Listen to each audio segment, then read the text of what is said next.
Bueno, arratsaldeon, buenas tardes. Larraitz Etxeberria naiz eta Kutxa Fundazioaren izenean eskerrak eman nahi dizkizuet ziklo honek laugarren saio hortan hemen egoteagatik. Esaten dugu, que sabemos de hitzaldi ziklo hau, CSIC estatu mailan antolatzen duen ekimen bat da, eta CFM-ek, beraien etxean gaudela oraintxe, urtero Donostiara ekartzeko ardura hartzen du, eta Kutxa Fundaziotik elkarlanean laguntzen dugu, ez? Eta aurreko 3 saioak egon baldin bazarete Tabakalerako gure egoitzan izan dira, eta orain oso pozik gaude hemen CFM-en zuen etxean egoteagatik. Decía que soy Larraitz Etxeberria y en nombre de Kutxa Fundazioa quería daros las gracias por asistir a esta charla de hoy y al resto de las charlas del ciclo que sabemos de, que como todos los años el CSIC organiza a nivel nacional y CFM se encarga de traer a Donosti y desde Kutxa Fundazioa colaboramos anualmente en esta charla. Las 3 anteriores fueron en Tabakalera, en nuestro espacio en Tabakalera, y estamos súper contentos de estar hoy aquí en vuestra casa y escuchar hablar de cuántica. Muchas gracias, Larraitz. Mi nombre es Daniel Sánchez Portal, soy el representante institucional del Consejo Superior de Investigaciones Científicas en el País Vasco y quería darles la bienvenida a esta su casa, al Centro de Física de Materiales, y presentarles nuestra oradora de hoy y la charla que vamos a ver. Como ya ha dicho Larraitz, el tema será cuántica. Nuestra oradora es Sara Catalano. Sara Catalano es una Ikerbas Research Fellow que trabaja aquí en el Centro de Física de Materiales. Su investigación se centra, en efecto, en física cuántica, en el diseño y desarrollo de dispositivos cuánticos que están basadas en las interfaces entre materiales superconductores y magnéticos. Su trayectoria empezó en la física obteniendo su doctorado en la Universidad de Ginebra en 2017 y posteriormente, con una beca de la Fundación Nacional de Suiza para la Ciencia y una acción Marie Curie de la Unión Europea, continuó su actividad científica inicialmente viniendo aquí a Donostia, inicialmente a trabajar en el CIC Nanogune, y finalmente en 2023 conseguimos robársela a Nanogune y que viniera aquí a trabajar y de hecho a instalar junto con nuestra directora Celia Rogero y otros investigadores del CFM un laboratorio que llamamos Laboratorio de Materiales para Tecnologías Cuánticas y que está empezando su andadura y en el que tenemos muchas ilusiones puestas y que creemos que va a dar unos frutos fantásticos. Sobre la charla la vamos a ver ahora, pero básicamente ustedes habrán oído hablar de cuántica últimamente por todos lados, está hasta en la sopa. Y Sara nos va a intentar contar un poco qué es, por qué es importante, por qué nos ha permitido entender la naturaleza y por qué creemos que puede significar una revolución, por lo menos para algunas cosas, en la tecnología del futuro, y quizá un futuro que no es tan lejano, como puede ser en la computación cuántica, en algunos efectos relacionados con sensórica. Ella nos lo va a contar en detalle y vamos a ver, posteriormente, para que vayan ustedes informados de todo lo que va a pasar, vamos a tener, después de una charla que va a durar, ¿cuánto? Una media hora. Vamos a tener una pequeña charla entre Sara y otro investigador de nuestro centro. En este caso se trata de Gabriel Molina Terriza, que es un profesor Ikerbas que trabaja también aquí en el Centro de Física de Materiales. Es el responsable del laboratorio de nanofotónica cuántica, o sea que es también relacionado con la cuántica, en este caso centrado en los efectos cuánticos de la luz y su interacción con objetos muy pequeños. Y el objeto de esta charla es primero romper un poco el hielo y ayudarles a que ustedes luego se atrevan a formular sus preguntas. Y también ayudar a que se vea otra faceta de los investigadores, que también son personas, hablar un poco de la trayectoria, cómo han conseguido llegar aquí, qué les ha movido, qué es lo que les interesa, etc. Y sin más dilación, le dejo la palestra a Sara para que empiece su charla.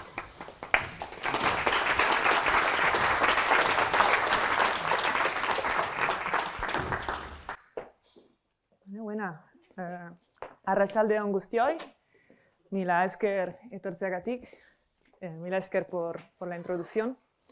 placer handia da hitzaldi hau ematea gaur. Me hace mucha ilusión, la verdad.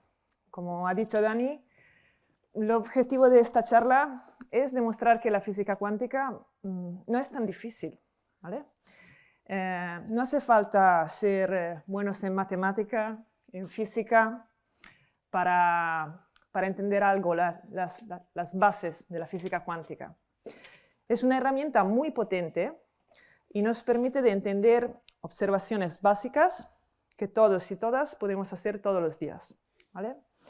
Os voy a explicar que la física cuántica nos ayuda a entender por qué respiramos, por ejemplo. Y después de un siglo de experimentos y investigaciones, nos ha permitido de usar tecnologías que han revolucionado nuestra sociedad. Entonces, creo que es importante saber cuál es la base de esas tecnologías. Saber que no se trata de magia, que hay un mecanismo detrás de todo esto. Y después de un siglo de investigaciones, todavía seguimos estudiándola, porque todavía puede ser que nos ayude a desarrollar nuevas tecnologías que pueden ayudar a nuestra sociedad. Entonces, quiero empezar con lo básico. A los físicos nos gusta definir bien los conceptos básicos para poco a poco ir construyendo conceptos más complejos. Pues, ¿de qué está hecha la materia? La materia está hecha por átomos. Esta es la molécula H2O, la molécula del agua. Son dos átomos de hidrógeno, un átomo de oxígeno, que por alguna razón están juntos. Átomo quiere decir indivisible.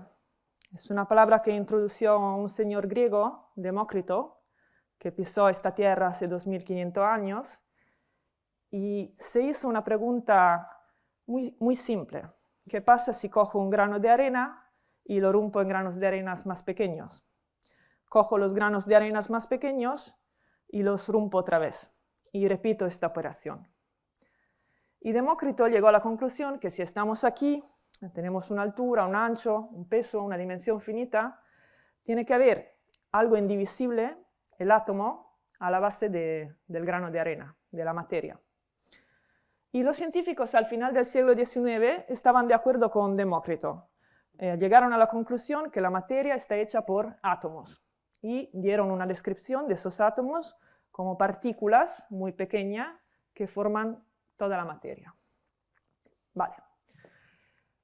Segunda pregunta, ¿de qué está hecha la luz? ¿Vale? La luz no está hecha por átomos, ¿verdad? Es más difícil romper la luz en granos pequeños. Los científicos se rompieron bastante la cabeza en el siglo XIX para entender qué era la luz y llegaron a la conclusión que la luz es una onda, una oscilación del campo electromagnético. Es una onda caracterizada por la longitud de onda, que es la distancia entre dos máximos, y la frecuencia. Cuántas oscilaciones hace el campo electromagnético en un periodo de tiempo, en un segundo. Pues al final del siglo XIX tenemos esta descripción de la natura. La materia hecha por átomos, partículas, y la luz, una onda, una oscilación del campo electromagnético. Y antes de seguir, quiero explicar qué entendemos para partícula y onda, porque esto será muy importante para lo que viene después. Pues para partículas, pensar a las pelotas de billar. Las pelotas de billar están en un punto muy bien definido. En cualquier momento podemos definir dónde están, con qué velocidad se mueven, y por esto, si calibramos muy bien la fuerza con la cual empujamos esas pelotas, podemos dirigirlas a donde queremos, ¿no? Y ganar el partido. Cuando encuentran un obstáculo, estas pelotas cambian de dirección, rebotan. Pero siempre, en cualquier momento, podemos decir, esta pelota está aquí y se mueve en esta dirección con esta velocidad. Las ondas son un poco diferentes. Aquí en Donosti podéis subir al Monte Orgul, mirar hacia la bahía y parar un rato a observar este fenómeno tan bonito. Pues las ondas del mar no son diferentes de las ondas electromagnéticas. Se trata del mismo fenómeno. Por ejemplo, fijaros en esa onda aquí. ¿Dónde está esta onda? Está cerca del peine del viento, está aquí cerca de la concha. La onda no podemos decir que está en un punto definido.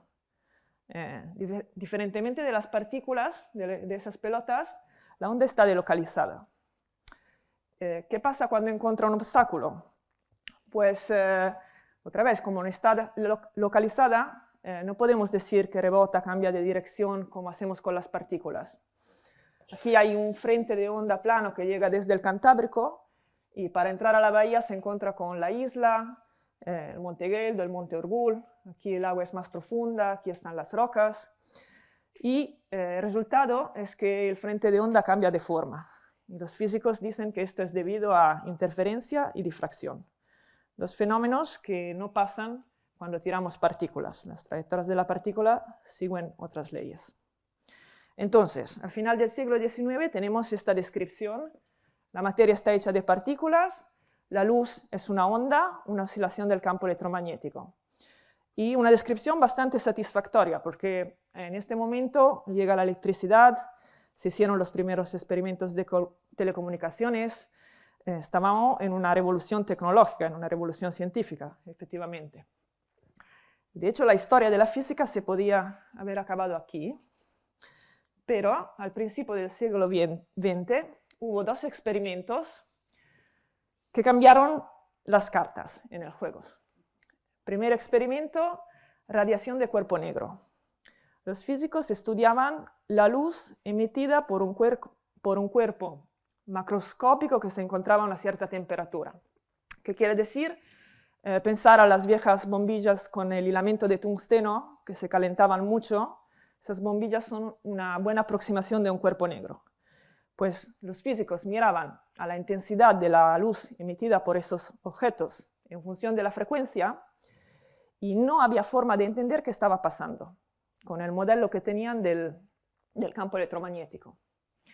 Otro experimento, el efecto fotoeléctrico.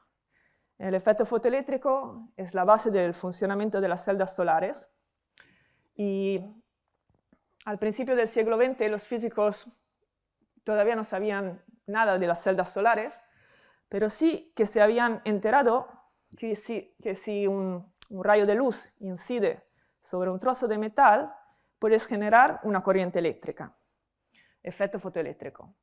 Entonces estudiaban la intensidad de esta corriente eléctrica en función de la intensidad y de la frecuencia de la luz que incidía sobre este trozo de metal, y otra vez miraban a los datos experimentales y no había forma de explicar lo que estaba pasando con la teoría que se tenía hasta este momento.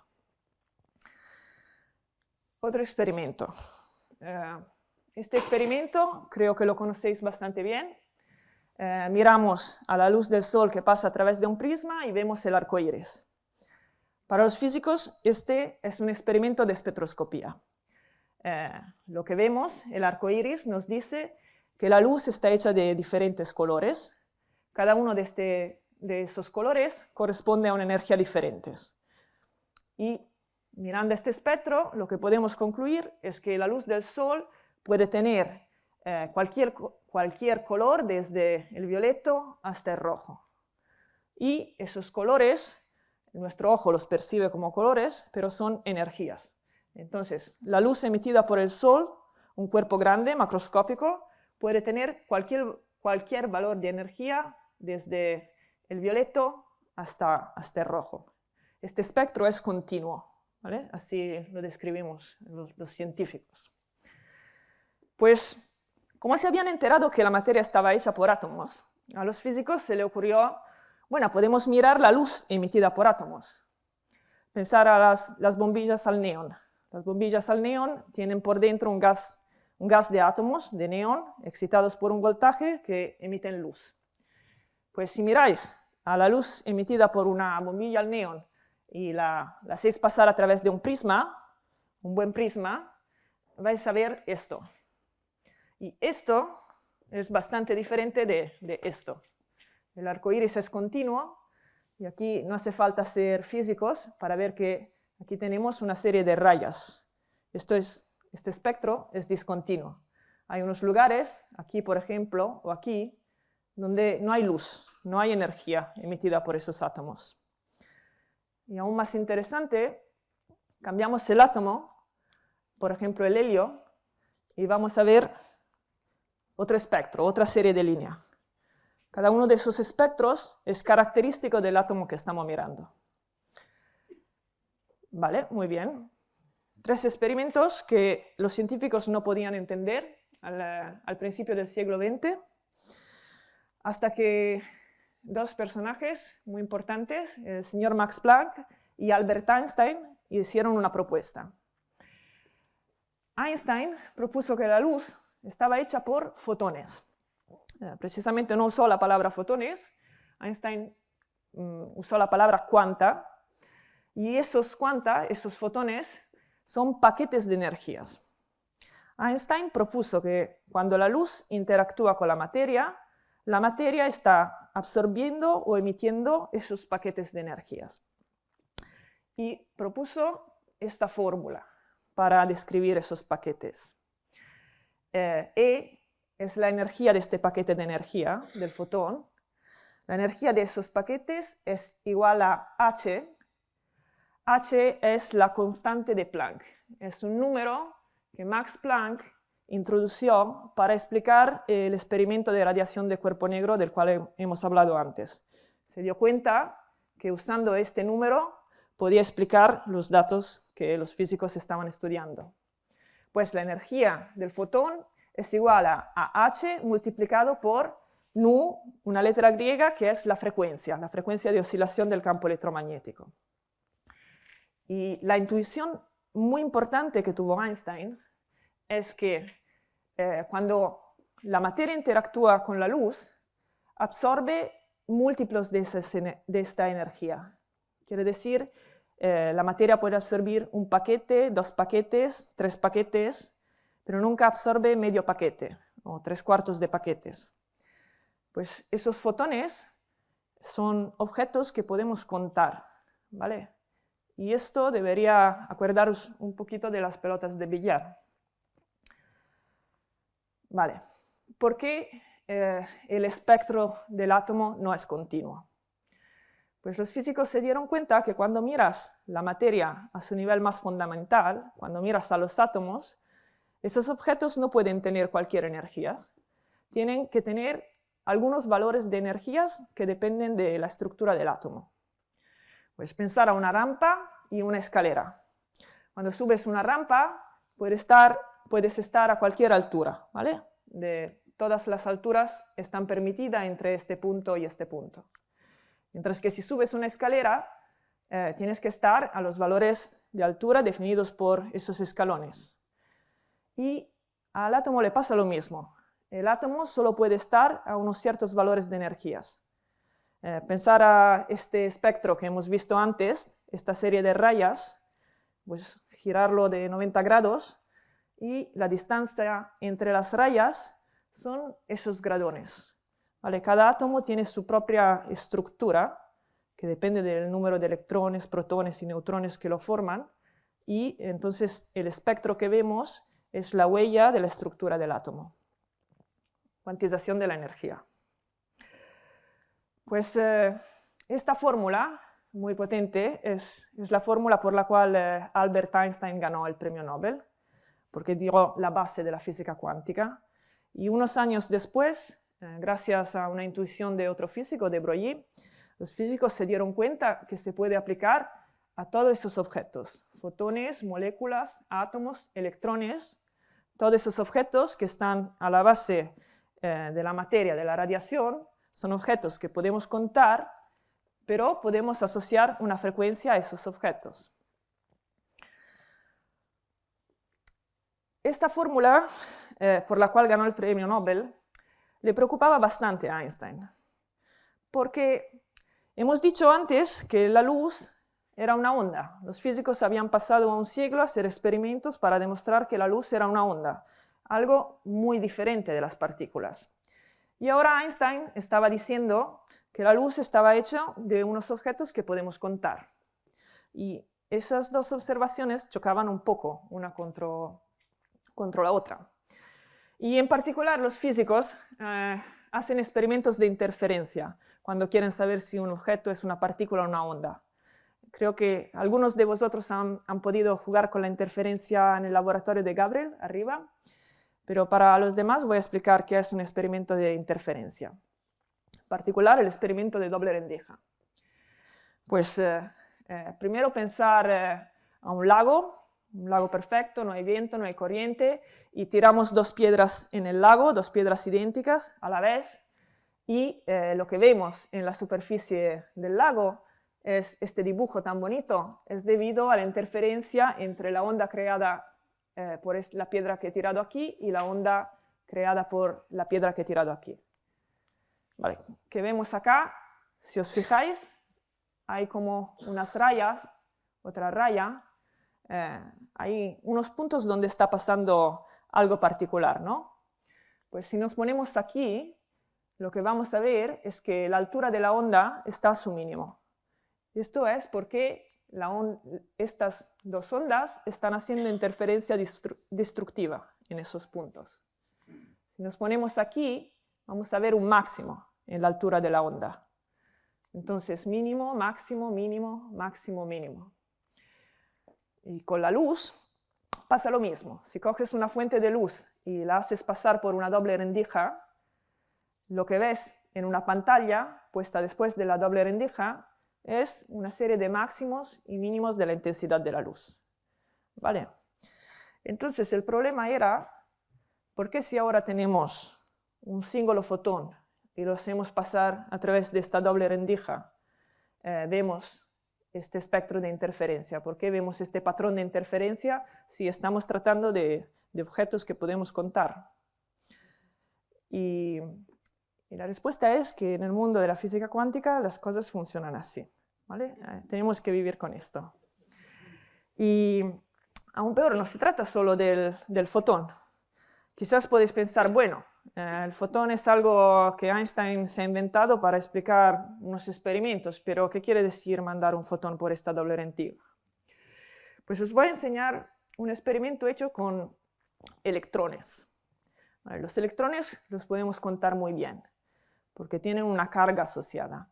Y la carga del electrón la tenemos medida muy bien. Se midió con alta precisión al principio del 1900. Entonces, cada vez que un detector detecta esta cantidad de carga, estamos seguros que un electrón ha pasado por el detector. Entonces, en este experimento, los físicos cogieron una fuente de electrones y los lanzaron uno por uno a través de una doble rendija para ver qué pasaba, para ver si el electrón era una partícula o una onda. Entonces, cada vez que se enciende una luz, un electrón está llegando al detector, ¿vale? Estamos detectando esta carga. Y esta es una versión acelerada, en realidad es un experimento que ha durado bastante tiempo, porque queremos estar seguros que estamos enviando un solo electrón a través de la doble rendija. Los electrones llegan uno por uno. Y como podéis ver, es bastante difícil, si no imposible, decir dónde va a aparecer la próxima luz una vez que se ha encendido una, ¿no? Parece bastante casual. Pero poco a poco se acumulan electrones, se acumula estadística, dicen los físicos, y quizás podéis fijar que aquí hay un poco más luz, ¿verdad? Y mientras que llegan más y más electrones, ya debería empezar a verse algo que debería sonar familiar a este punto. Pues aquí hay un máximo, mínimo, máximo, mínimo. Pues entonces los electrones también hacen interferencia. Podemos coger objetos más grandes. Una molécula, C60. Esta molécula son 60 átomos de carbonio que forman esta pelota, que parece bastante bien localizada, ¿verdad? Una pelota, literalmente. Pues si hacemos el mismo experimento con esas pelotas, que son enormes respecto al electrón, todavía vemos un patrón de interferencia. Aquí vemos máximo, mínimo, máximo, mínimo, máximo, mínimo de intensidad. Entonces, esas pelotas también son partículas y ondas a la vez. Las podemos contar, pero si las pasamos por una doble rendija, hacen interferencia. Y esto es lo que se ve si no hay doble rendija. Entonces vemos que las pelotas están concentradas al centro de la pantalla. Y fijaros, esos son los datos experimentales, esos círculos. La línea negra es el modelo teórico, teniendo en cuenta de la natura cuántica de la molécula de C60, y el modelo teórico y los datos cuadran perfectamente. Pues, siguiente experimento, muy bonito, corales cuánticos. Vale, este experimento se hizo con el microscopio de túnel, de fuerza túnel. Pues en este experimento vemos esas bolitas que hacen un círculos. Cada una de esas bolitas es un átomo de hierro. Aquí los científicos han cogido los átomos de hierro uno por uno y los han manipulado para formar este círculo. ¿Por qué?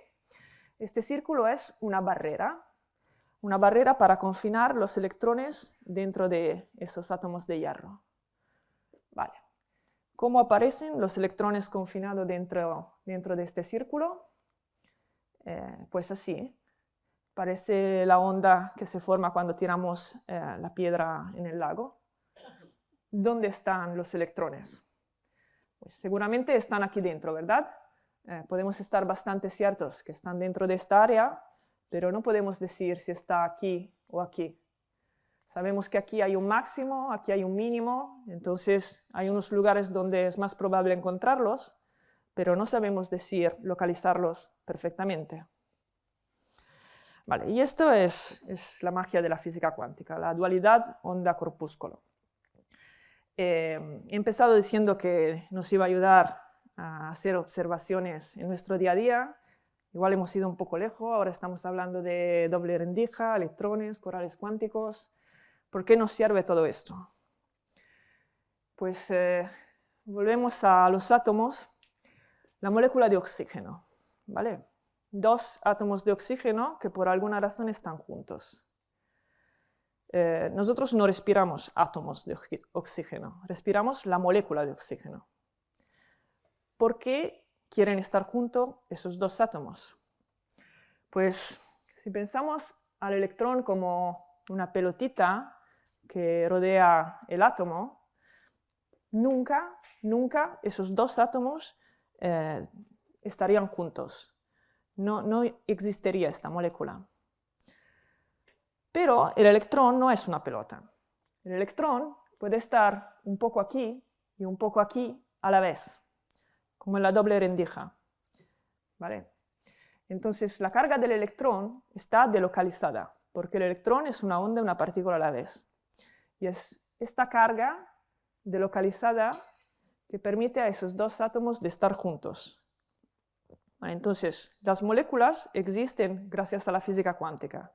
No existe una forma de explicarse que esta molécula esté aquí pensando al electrón como una pelota que rodea el átomo, el núcleo. Y por la propiedad transitivas, como estamos hechos de moléculas, nosotros también existimos gracias a la dualidad onda-partícula. La fotosíntesis, una reacción muy bonita, ¿no? Estamos aquí también gracias a la fotosíntesis. Pues las plantas conocen muy bien el efecto fotoeléctrico.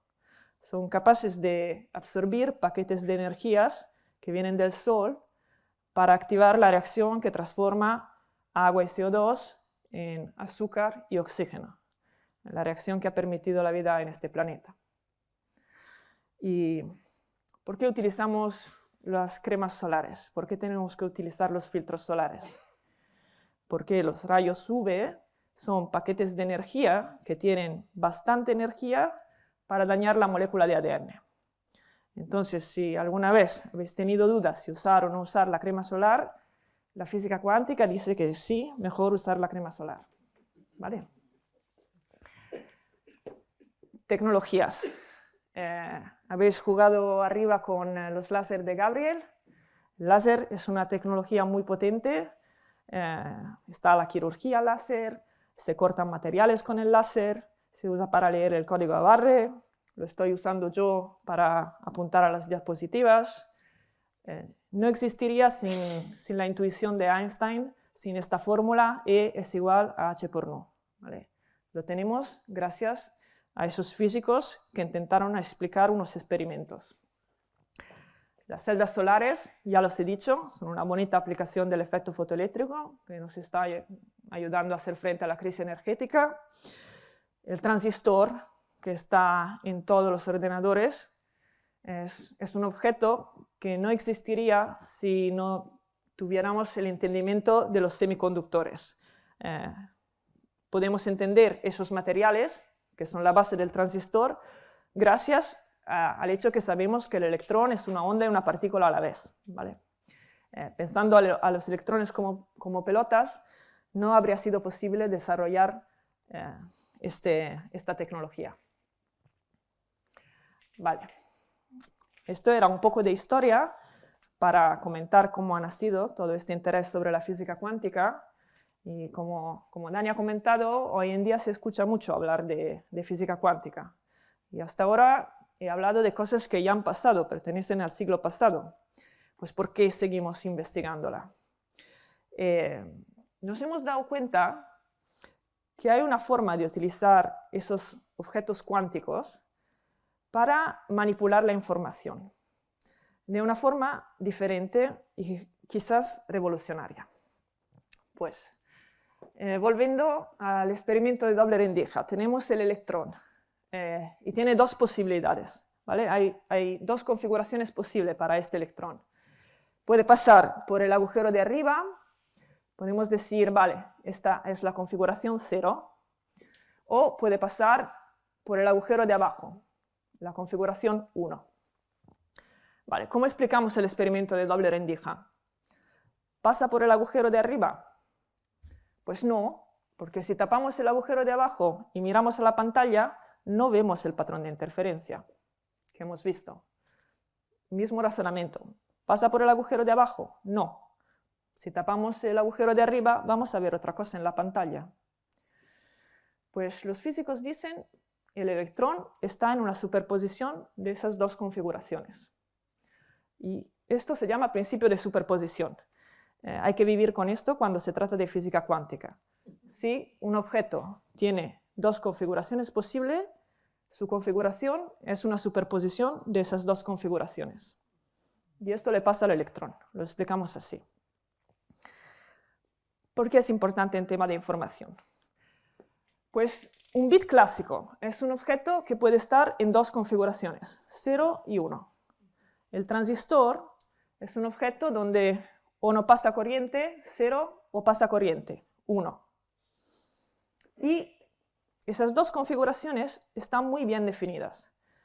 No existe una forma de poner un transistor en una superposición de 0 y 1. Y con eso quiero decir, cuando no pasa corriente es porque estamos aplicando un cierto voltaje, cuando pasa corriente estamos aplicando otro voltaje. No existe un valor del voltaje por el cual el transistor está en una superposición de pasa corriente o no pasa corriente, ¿vale? Solo tenemos esas dos posibilidades.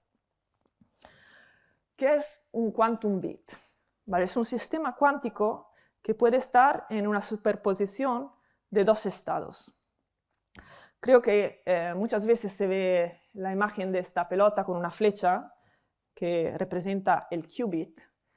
¿Qué quiere decir? Esta flecha es la probabilidad de medir 0 o de medir 1. ¿Vale? Cuando medimos un qubit, medimos 0 o medimos 1, exactamente como por un bit clásico, pero lo medimos con una cierta probabilidad. Yo puedo preparar un qubit con la flecha apuntando hacia arriba, y esto quiere decir que siempre voy a medir 0, es el equivalente de un bit clásico. Lo puedo preparar con la flecha apuntando hacia abajo, quiere decir que siempre voy a medir 1, ¿vale? Por ejemplo, tapo el agujero. Pero puedo hacer algo que con un bit no puedo hacer. Si la flecha está apuntando al ecuador y mido el qubit, tal vez es mido 0, tal vez es mido 1, y no hay forma de predecir si voy a medir 0 o voy a medir 1. ¿Vale? Nadie puede decir cuál va a ser el resultado de la medida. Es una superposición. El principio de superposición es la base para manipular esos 0 y esos 1 de una forma alternativa de lo que hacemos con la computación clásica. Una consecuencia del principio de superposición es el efecto de entrelazamiento. Otra cosa que no se puede hacer con la información clásica. Pues tenemos dos qubits, dos de esos objetos cuánticos. Y en general no sabemos en qué estado están, pero podemos hacer un truco. Podemos crear correlaciones. ¿Qué significa? Significa que si mido el qubit de la izquierda y tiene la flecha hacia arriba, 0, automáticamente sé que el qubit de la derecha está en 1. Y viceversa. Si mido 1 a la izquierda, por las correlaciones, soy segura que el otro qubit está en 0. Y esto funciona no importa cuánto de lejos estén esos qubits. Yo puedo generar una pareja de fotones entrelazados aquí en San Sebastián, envío el otro fotón en Bilbao, mido un fotón en San Sebastián y automáticamente sé en qué estado está el otro fotón en Bilbao.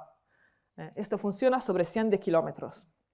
Y funciona. Esta gente ha cogido el premio Nobel hace un par de años por sus experimentos en los 90 que demostraban el efecto de entrelazamiento. Vale, entonces, superposición y entrelazamiento son dos operaciones, dos principios de la física cuántica que nos permiten de hacer operaciones lógicas con 0 y 1 que no se pueden hacer en la computación clásica. Y esta es la base para manipular la información de una forma diferente. Primera aplicación, de la cual supongo que habéis escuchado bastante hablar, por lo menos si estáis aquí, computación cuántica. Este es un microprocesador cuántico. Esos cuadraditos, 7, son 7 qubits superconductores. No tengo tiempo de explicar qué es un qubit superconductor. Es un objeto que puede estar en una superposición de 0 y 1. Y esas serpientes que llegan al cuadradito permiten de controlar esos qubits enviando pulsos de radiofrecuencias. ¿Vale? Con esos pulsos podemos inicializarlos, decidir si están en 0, en 1, meterlos en una superposición de 0 y 1 y entrelazarlos y medirlos. Este objeto no es el ordenador cuántico, este objeto es un refrigerador. Este microprocesador, que es un microprocesador, entonces es un objeto pequeño, puede funcionar solamente a temperaturas muy bajas y por esto necesitamos esos refrigeradores para enfriar esos microprocesadores. Todos esos cables que se ven aquí son cables que sirven para enviar las radiofrecuencias que controlan esos qubits. Si habéis visitado el laboratorio que está aquí al lado, habéis visto un cilindro grande en el laboratorio donde había mucho ruido, pues dentro del cilindro se encuentra este refrigerador. Y espero que esté claro, si habéis visto este laboratorio, que la computadora cuántica no va a reemplazar la computadora clásica, ¿vale? No queremos este refrigerador en el salón de estar o en el estudio. ¿A qué va a servir esto? Pues, primero, nos puede ayudar a entender mejor materiales. Es muy difícil simular materiales, ¿vale? Este, otra vez, es un superconductor que está levitando encima de un imán. Y los superconductores son materiales que, aparte de ser bonitos porque podemos usarlo para hacer qubit, tienen una propiedad súper interesante. Puedes pasar una corriente en esos materiales sin aplicar un voltaje. Esto significa gran ahorro energético. El único problema que tenemos, todos los superconductores que conocemos, todos son superconductores a una temperatura más baja que temperatura ambiente. Tenemos que enfriarlos para poder pasar una corriente sin aplicar un voltaje. Entonces, entender por qué algunos superconductores son superconductores a unas ciertas temperaturas y otros a otra temperatura. Entender con qué materiales podemos jugar para desarrollar nuevos superconductores nos puede ayudar. Y es un problema increíblemente complejo, ¿vale? Pensar que la superconductividad se descubrió en el 1913 y el primer modelo que explicaba la superconductividad en unos materiales llegó 40 años después, en el 1957. O sea, es un problema muy complejo y todavía no entendemos la mayoría de esos materiales. Moléculas. hemos hablado de la molécula de oxígeno. Es relativamente sencillo entender qué pasa en la molécula de oxígeno porque hay pocos electrones en juego, pero en cuanto tratamos objetos un poco más complejos, con más electrones en juego, es complicado entender qué pasa, simularlos. Un ordenador cuántico nos puede ayudar a simular moléculas, a entenderlas mejores. Y eso tiene aplicaciones en el desarrollo de batería, en entender reacciones químicas, el desarrollo de medicina, ¿vale? Entonces, las computadoras cuánticas nos ayudan a hacer tareas en las cuales las computadoras clásicas tardan mucho. Este es el objetivo, utilizar la superposición, el entrelazamiento para hacer unos cálculos de una forma más rápida.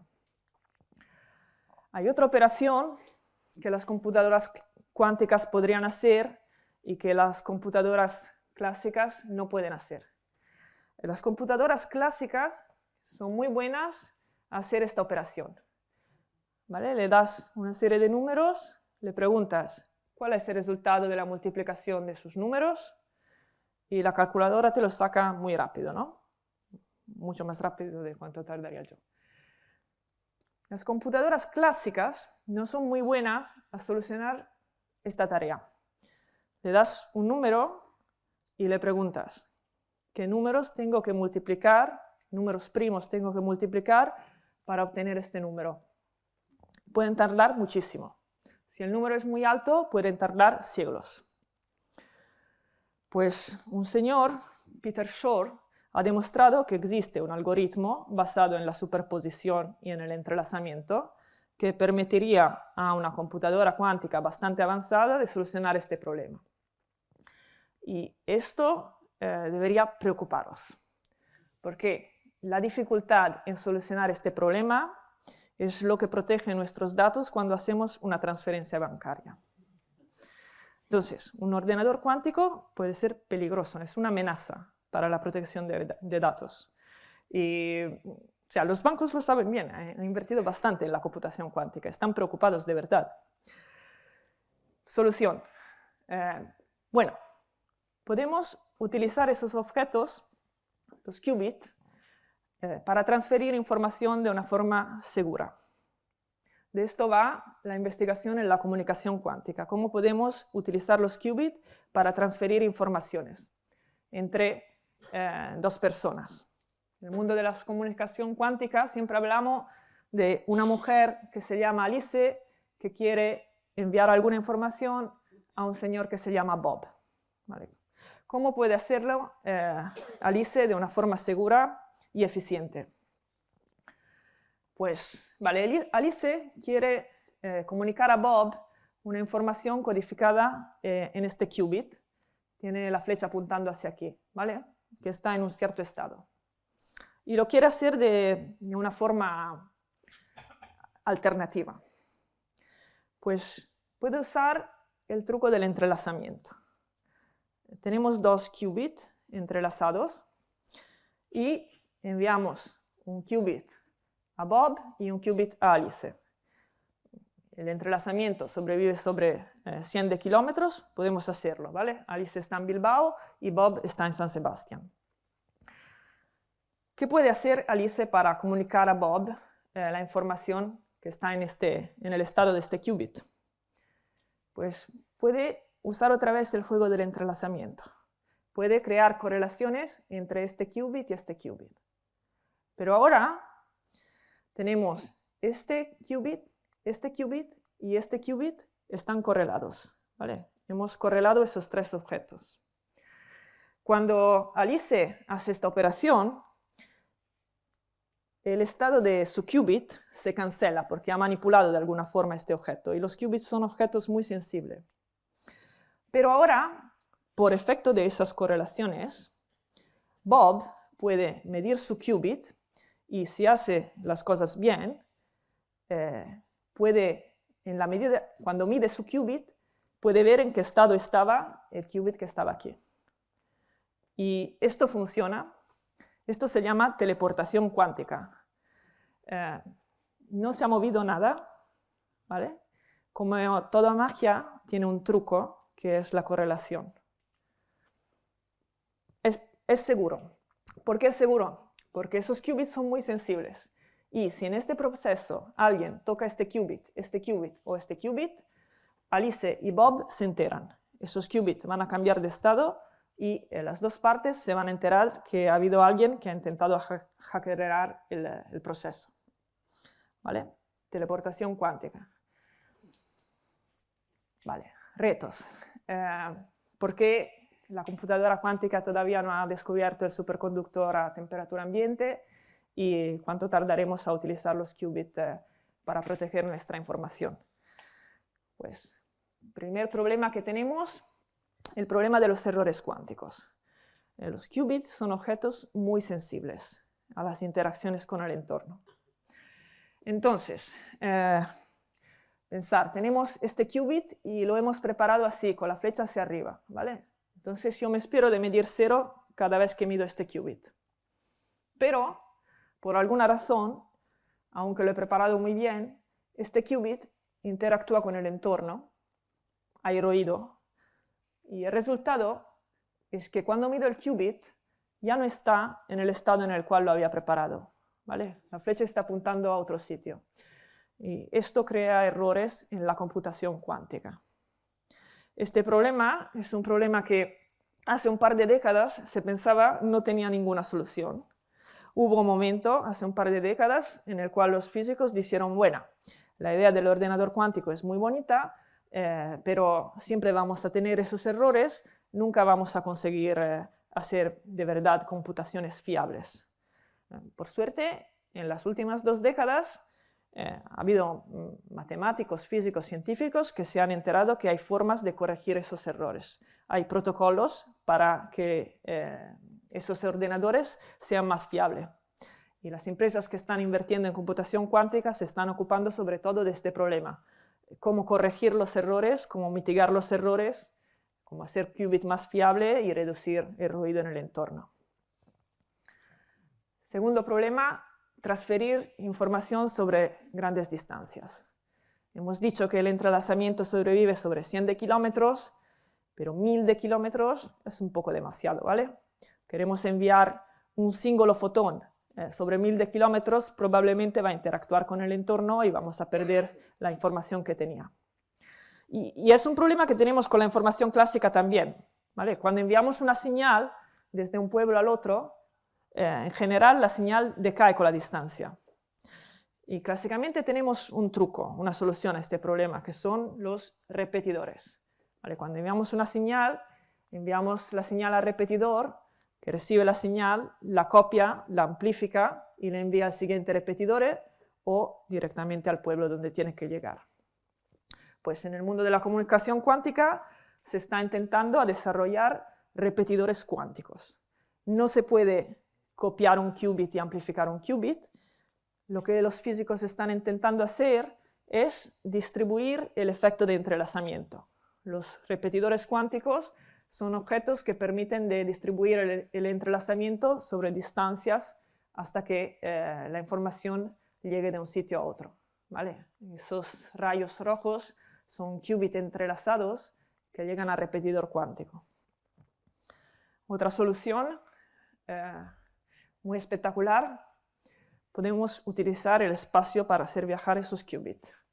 En el 2017, China ha hecho un experimento muy bonito, ha usado un satélite para enviar 2 qubits, 2 fotones entrelazados en 2 pueblos diferentes de China, a una distancia de más de 1200 kilómetros, y ha demostrado que esos qubits estaban entrelazados. Y esto es verdad, no es fantasciencia, está hecho hace un par de años. China está avanzando muchísimo en el tema de la comunicación cuántica y ya está empezando a utilizar esos protocolos de comunicación para proteger los datos. Vale. Antes de acabar, me gustaría agradecer un poco a la ciudad de San Sebastián, porque es un entorno, la verdad, que favorece mucho la investigación, no solo la investigación cuántica. Habéis podido visitar este centro y aquí al lado están el Signa Nogune, el DIPC, donde también hay muchos científicos que están trabajando para encontrar soluciones, tecnologías que nos puedan ayudar Espero que esté claro que se trata de un tema muy interdisciplinar. No solo necesitamos gente que manipula 0,1 y qubit, necesitamos gente que fabrica dispositivos, que sintetiza materiales, que entiende las reacciones químicas. Entonces, es muy importante que haya inversión en este sector. Y aquí enfrente hay un edificio que está en obra, está casi acabado, por fin. En el próximo año, en el 2025, aquí se va a instalar una computadora cuántica de IBM, de verdad, con 127 qubits, que nos permitirá de testar un poco las capacidades de esos ordenadores. Y bueno, espero haberos convencido. Primero, la física cuántica es un modelo muy potente para explicar la realidad. Nos explica por qué existen las moléculas, cómo es que las plantas pueden hacer fotosíntesis. Nos ha ayudado a desarrollar tecnologías como las celdas solares. Os he hecho el ejemplo del transistor, del láser, todas tecnologías muy potentes. Y sobre todo, tenemos un siglo de experimentos que confirman este modelo. ¿Vale? No se trata de algo mágico. Se han hecho experimentos en China, Estados Unidos, en Francia, y siempre tenemos la misma respuesta. Los electrones, los átomos, los fotones son onda y partículas a la vez. Y hoy en día lo que estamos intentando hacer es utilizar las tecnologías a la cual hemos llegado, la capacidad que tenemos de manipular un singolo electrón, un singolo fotón. Cosas que a la época en la cual Einstein intentó explicar el efecto fotoeléctrico eran inimaginables. Estamos estudiando esto para poder desarrollar nuevos materiales, comunicar de una forma alternativa. Y bueno, eskerrik asko.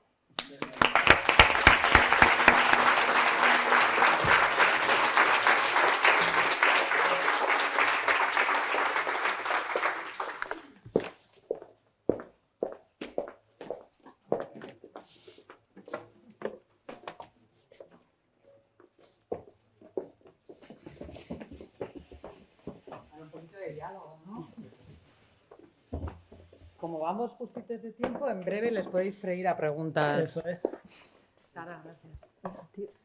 Vaya fantasía de charla, ¿eh? Madre mía, nos ha dejado apabullados. Yo tengo, para empezar, pero vamos, si alguien quiere levantar la mano y yo voy tomando nota de quién quiere preguntar. Pero, para romper el hielo, hay una charla famosa de otro premio Nobel que se llama Feynman, no sé si lo conocéis. Feynman está dando una charla, de hecho era una clase, y habló sobre la gente que entendía la relatividad especial de Einstein. Dijo algo así como, bueno, esto de que la relatividad especial la entienden 4 personas es falso, pero lo que es seguro es que nadie entiende la física cuántica. Entonces, me voy a preguntar a Sara, para empezar, si tú entiendes la física cuántica. Vale. Feynman en parte tenía razón, ¿no? Y creo que Heisenberg dijo, el problema que tenemos es, yo creo, que pensamos a la realidad con unos filtros de lo que vemos en el cotidiano, ¿no? Hemos hecho el ejemplo de partícula y onda. Entonces, creo que lo que es difícil es aceptar que existan cosas que podemos contar y son onda a la vez. Yo creo en los experimentos. Entonces, es verdad que vengo de una generación que después de tantas confirmas de este modelo, me parece como la descripción más sencilla que tenemos de lo que está pasando. A pesar de ser tan difícil entender por qué el fotón hace interferencia, vemos que lo hace y vemos que los podemos contar. Entonces, de base me parece como el modelo más sencillo. ¿Y cómo te interesaste por todo esto? O sea, ¿qué es lo que te llamó la atención de voy a trabajar en hacer que...? Pues cuando estudié física, seguramente me pareció una herramienta muy potente porque te permite explicar muchísimas cosas, desde la parte atómica, cómo está hecho el átomo, la física nuclear, hasta los materiales. A mí lo que me gustó mucho fue la teoría de bandas y después me gustó mucho cuando estudiamos efectos de transporte cuántico, que no he tenido tiempo de hablar de esto, pero me pareció muy bonito. Mides dispositivos donde hay muchos electrones, no un singolo electrón, un singolo fotón, y por el hecho de aplicar un campo magnético puedes medir efectos de cuantización debido a que esos electrones empiezan a hacer cosas raras, debido a que tienen una natura cuántica. ¿Y esto lo estudiabas en Italia, en Suiza, en Pues España? eso en la universidad, estoy hablando de los años en los cuales estudiaba y bueno, lo que me interesaba más. Y después, ¿cómo sea, qué haces? O sea, acabas la universidad, esto te interesa y dices, voy a hacer esto. Sí, bueno, yo en el doctorado hice el doctorado sobre unos materiales, los niquelatos. ¿Qué son los niquelatos? Yo no tengo ni idea de lo que son niquelatos. Bueno, con unos materiales que tenían níquel, óxido de níquel. Y se estudiaban porque tenían una estructura electrónica muy parecida a la de los cupratos que tienen cobre. Y los cupratos, para los que no lo saben, son materiales que tienen superconductividad a alta temperatura, que quiere decir no tan fría como la del aluminio, no hay que enfriar 300 grados, hay que enfriar 100 grados. Y los niquelatos tenían una estructura electrónica muy, muy parecida. Entonces, la idea era intentar a ver si jugando con varios parámetros se podían volver superconductores. Y un año después que dejé el doctorado, sintetizaron un parent compound, un material de la misma familia, y descubrieron la superconductividad en este material, pero a muy baja temperatura, no muy alta. Entonces. No sé si hay preguntas, o sea, tengo aquí otras. Espérate que viene el micrófono para que te escuchen nuestros oyentes. Bueno, a mí se me hace muy difícil pensar en algo que es a la vez onda y partícula. Entonces yo me hago una reflexión y pienso que onda, partícula, spin, va a ser algo que es más profundo que onda y partícula, más elemental. Y todo esto son, digamos que son propiedades de ese algo más sencillo que todavía no habéis llegado a descubrir. Esa es, digamos, que la reflexión que yo me hago. Sí. Bueno, siempre de lo que no está descubierto podemos decir poco. Existen muchos físicos que han pensado mucho en este tema. Si hay algo por detrás que todavía no entendemos. O sea, la pregunta es si hay una teoría por debajo de la mecánica cuántica. Sí, que hay algo más fundamental que nos hemos parado en, esto es onda y partícula al mismo tiempo. Yo pienso que, dentro de mis limitaciones, son propiedades de algo más profundo que partícula y onda. Algo que engloba todo. Sí, tal vez hay una cosa. El lenguaje que tenemos cuando hablamos en castellano es relativamente limitado. Parte de la tarea que se pusieron los físicos al principio del siglo XX fue elaborar un lenguaje matemático que podía describir esos objetos. Y esto es uno de los éxitos de la física cuántica, que no creo que era el caso de meterse en esos detalles, ¿no? Pero deviene más simple cuando entiendes la matemática para describir esos objetos, ¿vale? Y es importante saber que con esta descripción matemática somos capaces de manipularlos, de controlarlos.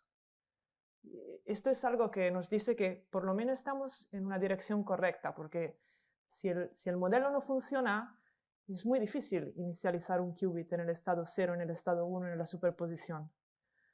Y IBM, que va a instalar la computadora cuántica aquí, tiene una computadora con 127 qubits. Es una tarea difícil si no tenés unas herramientas buenas para controlarlos.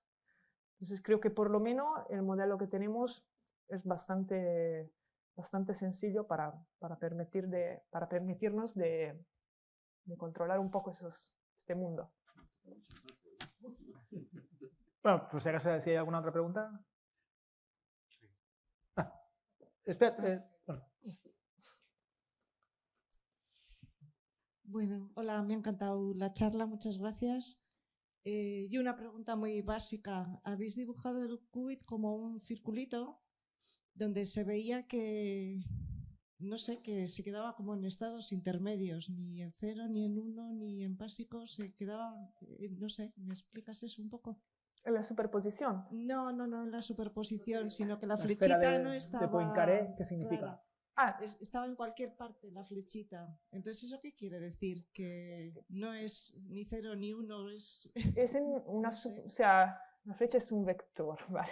Puedes proyectarla sobre dos ejes y sus proyecciones te dan la probabilidad de medir 0 y la probabilidad de medir 1. ¿Vale? La posición de la flecha te dice voy a medir 0 y 1 con esta probabilidad. Cuando está al ecuador, estás con 50% y 50%. Si está apuntando un poco más hacia arriba, puedes medir, yo qué sé, 70% de las veces 0 y 30% 1.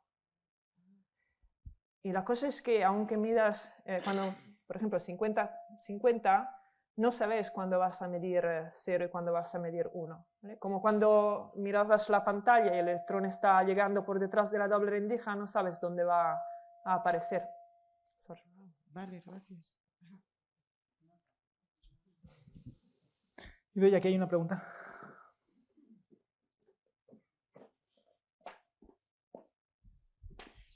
Cuando hablaste de superposición cuántica, empezaste con el fotón, fuiste al electrón, al La molécula. al átomo y llegaste hasta una molécula de grafeno en forma de balón.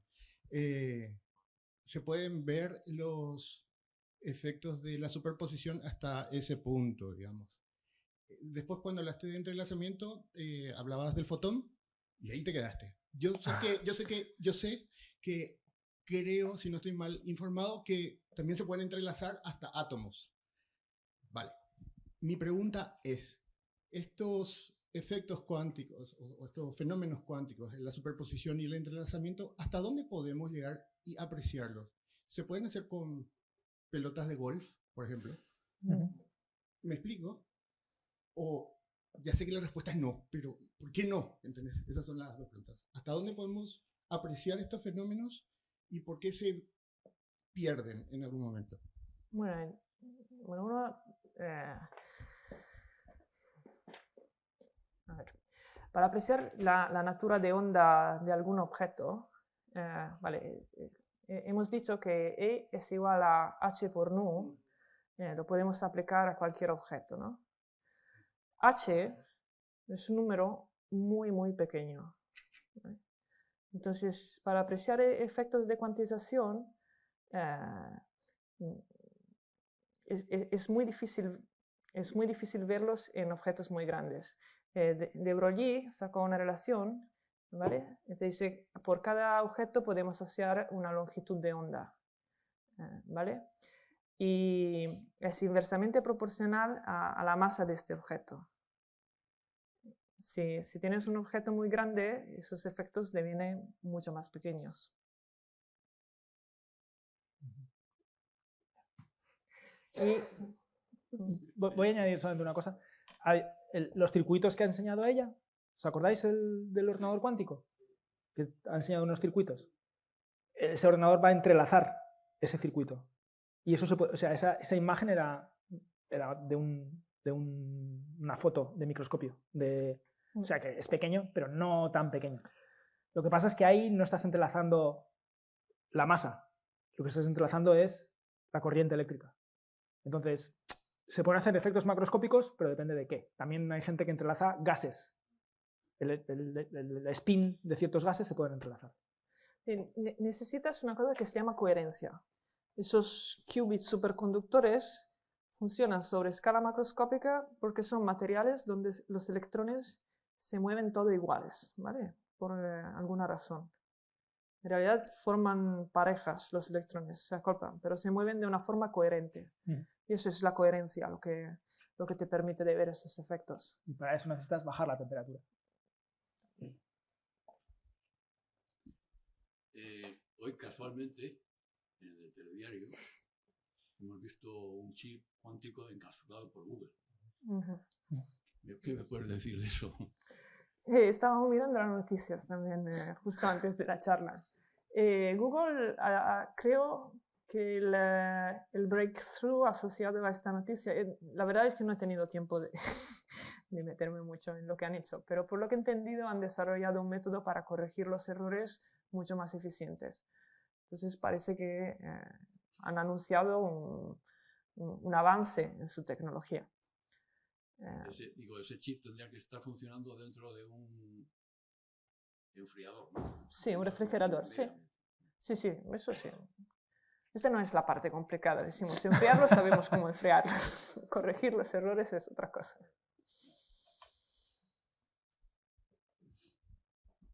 ¿Preguntas por el fondo sur? No todas tienen que ser de tanto nivel, ¿eh? Podéis preguntar. O sea, me ha encantado la de la bola, pues claro que sí.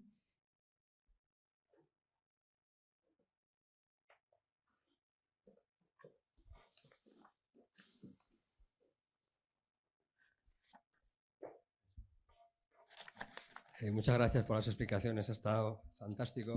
Bueno, yo soy de letras, con lo cual estoy un poco asustado, pero me ha encantado todo. Yo con ese tipo de temas siento un poco de inquietud. Quiero decir, estoy viendo la película de Oppenheimer, bomba atómica. Claro, hay un punto en la ciencia que dices, ¿esto quién lo controla? Tenéis tal poderío, tanto poder, que dices, ¿y esto se puede escapar de las manos? Bitcoin, inteligencia artificial, los que somos legos empezamos a estar muy asustados. Entonces, bueno, no es una pregunta, es una reflexión, pero un poco quería saber si los científicos, cuando estáis trabajando, a su vez pensáis en la repercusión social, económica, habléis de hay que enfriar los ordenadores, hay energía para estas cosas, en fin, es una reflexión, no sé, lo que queráis comentar. Es importante. Oppenheimer es un ejemplo de una persona que tuvo que hacer bastante reflexión ética, ¿no? Sobre su trabajo. Yo creo que la tecnología, desde el principio, se puede utilizar bien o se puede utilizar mal, ¿vale? Una navaja se puede utilizar para cortar una manzana o por hacer otra cosa. Y la ética, todos los científicos tenemos éticas, todos tenemos que tenerla. ¿Qué hacemos con esta tecnología? El ordenador cuántico lo uso para encontrar el superconductor de alta temperatura o para hackear los datos de alguien. No está bajo nuestro control, ¿vale? Yo tengo muy claro para qué quiero el ordenador cuántico, pero no está bajo mi control una vez que desarrollo esta tecnología que otras personas la usen así. Esto es un problema de la sociedad, tener una ética frente a eso, yo creo. No me acuerdo si habías dicho algo. El tema de la energía. Yo, ahora, creo, sí, gastamos energía. Se gasta energía en muchas otras cosas que sirven mucho menos. Yo creo que utilizar energía para avanzar en el conocimiento es algo positivo. Creo que si tenemos que ahorrar energía, podemos mirar a muchas otras cosas en este momento, ¿no? O sea, en esto ¿Estás no pensando en...? no, seguramente. Yo estoy de acuerdo. O sea, a mí no sé quién ha mencionado el Bitcoin, pero gastar energía para entender la física o la biología me parece interesante. Para especular, un poco menos. Así que, no sé. Esto también es un efecto cuántico. ¿Habéis visto cómo de repente empieza la onda? Muchas gracias por la charla. Yo quería saber cómo se entrelazan dos partículas en concreto. Con un fotón, lo que hace es utilizar un cristal no lineal que te permite de un fotón de sacar dos fotones. Y por el hecho que esos dos fotones, por el hecho que esos dos fotones vienen de un mismo fotón, están correlados, ¿vale? Porque son como hijos de este fotón. sea, me pregunto a mí no porque sea profe, sino porque los que habéis ido al laboratorio lo habéis visto. Teníamos el láser violeta ese y ese láser bombeaba a un cristal no lineal. Esta es la forma más intuitiva. Después hay otros protocolos. En general necesitas superposición para hacerlo.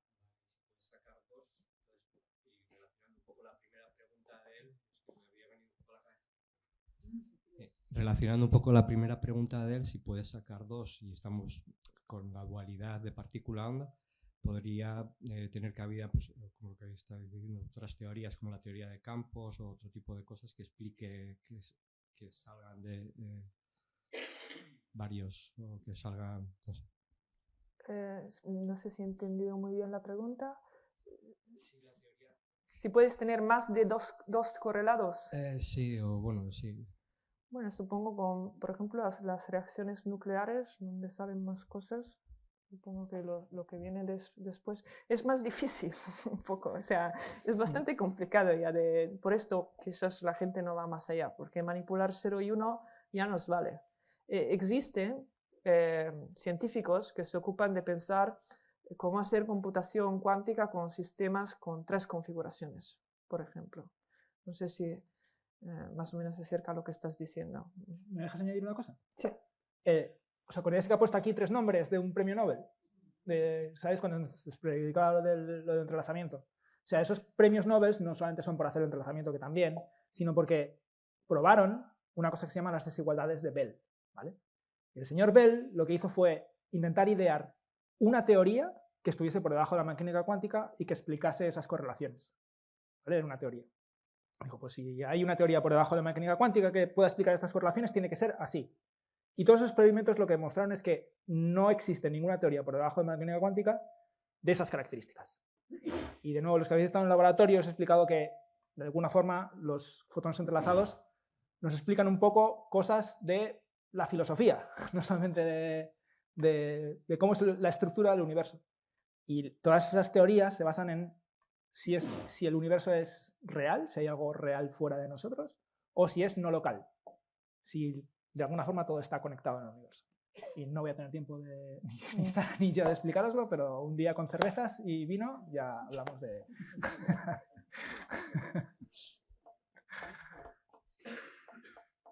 ¿Había una pregunta ahí? ¿Había preguntas por allí, Idoia, o no? Ah, era la misma. Están entrelazados. Es que esto estaba a puntito de pasar.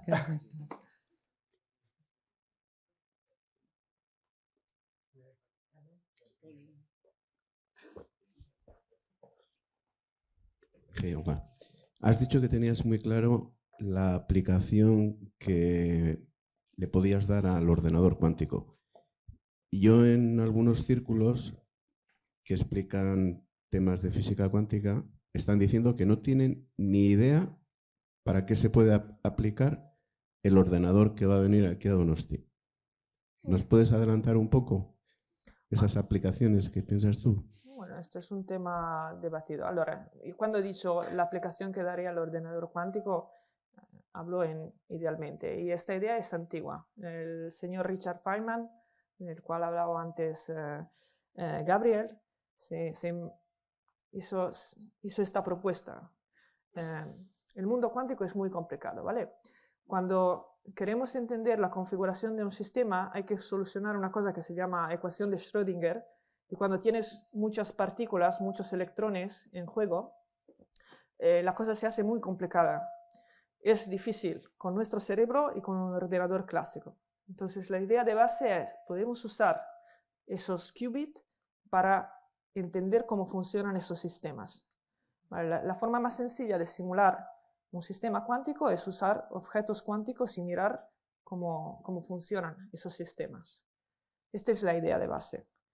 El problema del cual hablas es que este ordenador cuántico de IBM todavía no es perfecto. Es parte de los que se llaman estos Noise Intermediate Scale ordenadores que tienen que convivir con el ruido. Entonces, ¿qué hacen?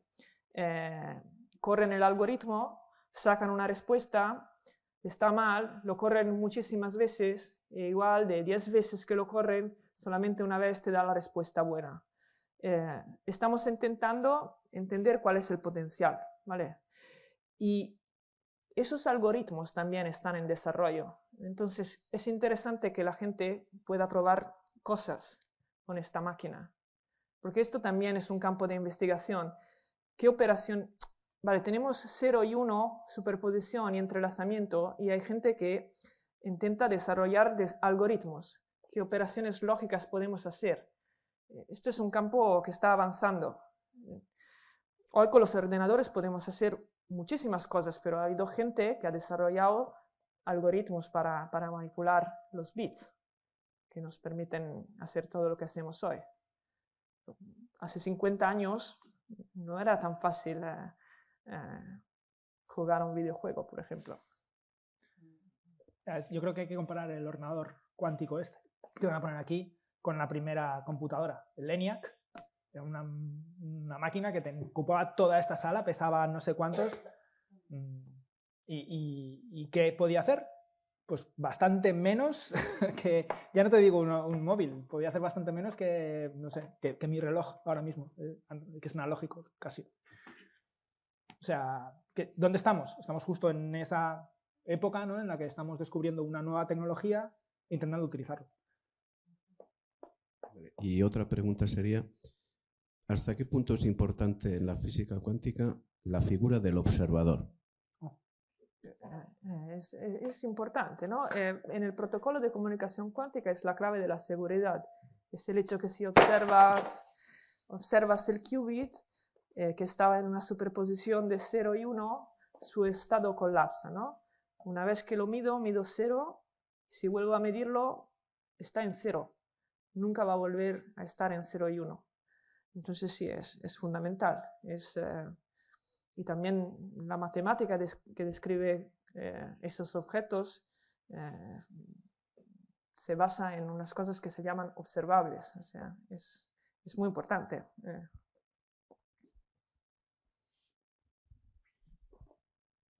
Cuando estábamos arriba contigo, hablaste de lo que aquí recién reiteraste, que es que los experimentos con mecánica cuántica te pueden decir, por ejemplo, si estamos en una realidad real o virtual. Me dejaste con una curiosidad. Ahora acabas de decir que no sé, si no hay una cerveza de por medio, lo siento mucho. Vale, ok. No te voy a pedir que lo desarrolles. Pero, sí te voy a pedir ¿Perdón? Ah, vale. Pero sí te voy a pedir que me des la respuesta, aunque no me digas por qué esa es la respuesta. ¿Se puede afirmar categóricamente de que la realidad es virtual o real? Y mi duda es porque hasta donde sé también hay una hipótesis muy plausible por muchos, bueno, muy plausible, que es el universo holográfico, que te habla de que somos en realidad una representación tridimensional de una realidad bidimensional. No voy a entrar a explicar tampoco yo eso, pero ¿cuál es la respuesta? Aunque... O sea, es lo que he comentado un poco antes del premio Nobel y de las desigualdades de Bell, ¿vale? O sea, para envolverlo un poco y después estudias o te doy referencias, lo que quieras. Lo que dijo Bell es que si la mecánica cuántica es cierta, o sea, si haces unos experimentos y resulta que superan un cierto valor, tienen unas correlaciones muy fuertes, la única explicación es, y tú eliges la respuesta, ¿vale? O no hay una realidad objetiva fuera de nosotros, o sea, cada vez que observamos, cada vez que hay un observador, va creando la realidad, va creando el universo, o existe una realidad fuera de nosotros, objetiva, pero es no local. ¿Eso qué significa? Pues que puede haber correlaciones a mucha distancia. O sea, eso que decía del entrelazamiento, o sea, el entrelazamiento es un ejemplo perfecto de esto. Ella dijo, si tienes dos partículas entrelazadas, si una está en Bilbao y otra está en San Sebastián, cuando mido la de aquí, sé cuál es la otra, ¿vale? Eso puede ser porque cuando observas generas esa realidad, o porque esas partículas, de alguna forma, están unidas, incluso cuando estén muy, muy lejos. Entonces, si me preguntas, ¿hay una respuesta plausible, no sé qué? No. Pero solamente tienes esas dos opciones. Entonces, en el universo holográfico que tú decías, es la segunda. O sea, es una realidad objetiva, no sé qué, no sé cuántos, pero es no local. O sea, es un holograma, de hecho, un holograma está completamente deslocalizado. Entonces, va a gusto hasta que no venga un nuevo experimento, pero va a gusto del... ¿Pero implicaría eso de que hay efectos superlumínicos en todo caso? Bueno, pero están confinados a ciertos efectos superlumínicos, pero sí. Yo me he perdido. En serio. Espera que... Vamos a dejarle, si os parece, la última pregunta a Larraitz porque ha sido un placer. Gracias. Bueno, en primer lugar, gracias por la charla y quiero decir que lo has explicado súper bien, pero yo sigo sin entender nada. Entonces, mi pregunta va más un poco si a nivel social estamos preparados para entender de qué va la física cuántica y si en vuestro entorno podéis hablar con vuestra gente de física cuántica, porque me refiero que muchas veces a nivel científico vamos a charlas porque queremos entender, queremos aprender, pero por muy bien que se explique la física cuántica, yo creo que es algo muy difícil de interiorizar, ¿no? Y bueno, en vuestra familia, amistades, en el entorno en el que os movéis, ¿cómo ve la gente el hablar de física cuántica o si os dejan hablar de ello? No sé si me explico. Es decir, porque nos echan. Al final los que nos movemos un poco en el mundo de ciencia nos gusta compartir, ¿no? lo que conocemos, pero creo que es un reto simplemente hablar de ello. Allora, hay un prejuicio que tenemos hacia, quizás en general en la ciencia. Alguien me dijiste que sos un literato. Yo al cole hice un cole humanístico. A mí me gustaban la literatura, los autores griegos y latinos. Hoy te he hablado de Demócrito, porque me encantaba. Y es verdad que, por ejemplo, en este cole, yo me acuerdo que la hora de física no me gustaba nada, porque la explicaban mal. Yo me acuerdo que nos enseñaron el modelo del átomo de Thomson, de Rutherford, de Bohr, pero no nos explicaban por qué. ¿Vale? Era como una serie y sacaba buenas notas porque hacía los ejercicios, pero me daba mucha rabia no entenderlo. Y creo que quizás un poco hay un problema a la base de cómo introducimos las nuevas generaciones a la ciencia, a la literatura, como si fueran dos cosas separadas. Demócrito era un físico presocrático, un filósofo presocrático, y eso Aristóteles llamaba a esos filósofos los físicos, porque se ocupaban de la natura, se hacían preguntas sobre la natura, de dónde vienen las cosas. En esta época, y después se ha desarrollado como una separación, y sí, hay como un prejuicio, parece como que vivimos en una astronave. Y creo que tenemos que luchar contra eso, porque sin ser expertos, saber por qué las moléculas existen, creo que es útil, ¿no? Saber que respiramos una molécula y no oxígeno atómico y por qué están juntas. Es interesante, podemos vivir sin eso tranquilamente, pero es interesante. Entre nosotros, creo que podemos hablar de física cuántica. Es muy difícil. Y está en literatura también. Eso. Es muy difícil observar efectos cuánticos de verdad. Es muy emocionante, yo creo, para nosotros físicos cuando vemos efectos cuánticos en un laboratorio. Y quizás es verdad que es una palabra un poco abusada últimamente por el hecho que hay mucha inversión en la física cuántica. Entonces quizás intentamos usarla con las pinzas para no decir, bueno, todo es cuántico. Okay, hay veces que hay que estar un poco con los pies en la tierra, yo creo. Que no se convierta en el grafeno, que ahora está en los colchones y en estos y en tantas partes. Pues le voy a dar la palabra a nuestro delegado institucional para que cierre el ciclo. Pues nada, sencillamente, bueno, lo primero, daros las gracias por estar aquí, por compartir estos minutos con nosotros, por haber venido a esta charla tan interesante. Y nada, pues eso es un placer que haber tenido una vez más este ciclo. El año que viene esperamos que lo volvamos a tener. Y bueno, pues sobre todo deciros que podéis ver las charlas que hemos tenido este año y los años anteriores en YouTube, en nuestro canal de YouTube. También podéis daros de alta. No sé si habéis distribuido... va a distribuir... Vale. Pues eso, va a distribuir unos papelitos y os apuntáis allí o bien con un código QR podéis acceder al sitio donde podéis daros de alta para recibir información que os mandaremos, que es solamente referente a divulgación que realizamos. O sea, no os vamos a intentar vender nada ni nada por el estilo, ¿no? Si estáis interesados en venir a eventos de divulgación. Y luego nos podéis seguir en las redes, en @CFMDonostia. Bueno, antes se llamaba Twitter, ahora es X, ¿no? Esto. Y... Estamos en Blue Sky.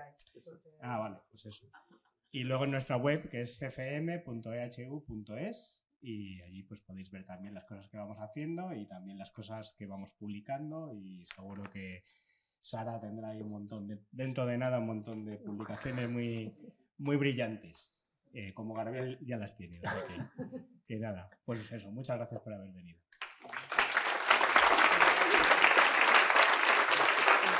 Si alguien no está suscrito ya, ahora a la salida dejo aquí en las mesas apuntar vuestro email y encantadas de mandaros todo.